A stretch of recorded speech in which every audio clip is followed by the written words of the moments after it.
piano တီးတယ် senior တီးတယ်6လလောက်လေ့ကျင့်တယ်တစ်နှစ်လောက်လေ့ကျင့်တယ်ဘာမှမတိုးတက်လာမတိုးတက်လာတော့ဘာဖြစ်လာလဲဆိုတော့ကိုယ့်ကိုယ်တွေးလာငါပါရမီမပါလားတဲလက်မရှိတာလားမျိုးခုနေစုံလာအောင်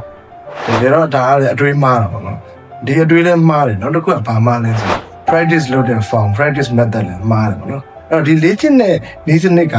မမှန်ဘူးဆိုရင်ဘာနဲ့သွားပြီးတော့တူလို့ beginner တွေကျွန်တော်တခုပြောချင်တာ beginner တွေကိုအဓိကပြောတာ beginner တွေကတခြင်းတစ်ပုတ်ပြီးရင်နောက်တစ်ပုတ်ကိုတန်းတီးချင်တဲ့အလေးချင်းရှိတယ်ကျွန်တော်ကိုယ်တိုင်လည်း beginner ပေါ့ဒီလိုပဲအဲ့တော့ random ပေါ့နော်တခြင်းတစ်ပုတ်အားဒါကြည့်မယ်ပြီးဟိုဟာကြည့်မယ်ရှောက်ကြည့်ကြတာပေါ့ကော့အသက်တွေ့တယ်ကော့အသက်တွေ့ပြီဆိုတာလည်းဘာလို့လဲအလွတ်ကျက်တယ်တကယ်လို့အဲ့ကော့အသက်ကိုမကင်တတ်ဘူး 7/core ပါညာလို့တွေ့ပြီဆိုရင်ဒီကော့တွေကို Google မှာ type လုပ်ပြီးရှာလိုက်တယ်တွေ့ရတယ်လွယ်လွယ်ကူကူကိုကလိုက်ကြည့်နေလိုက်ပြီးတော့ကျတော့ဘာဖြစ်သွားပြန်မေ့သွားဒါရောဒါကဘာနဲ့သွားတယ်လို့ဆိုတော့အောက်ခြေ foundation မခိုင်မင်းနဲ့အပေါ်ကနေထပ်ပြီးကျွန်တော်အိမ်ဆောက်လိုက်ကြည့်အဲ့တော့အချိန်တစ်ခုပဲခံတယ်ပြောကြတော့တကယ်လို့ systematically တကယ်ကိုစနစ်တကျတက်ချင်တယ်ဆိုရင်ကျွန်တော်တို့2မျိုးရှိတယ်ဒီ2မျိုးအရင်ဆုံးလို့နံပါတ်1 interface အတန်အကွာဝေးတွေကိုနားရည်ဝအောင်လေ့ကျင့်နံပါတ်2က chord တွေကိုသုံးတဲ့ formula chord formula chord တွေကိုအလွတ်မကျက်တဲ့ formula လေးနဲ့စနစ်တကျတိဆောက်တတ်အောင်လေ့ကျင့်ဒီအခြေခံ2ခုသာတကယ်တောင့်သွားပြီဆိုရင်အသစ်တွေ့တဲ့တစ်ချင်းတိုင်း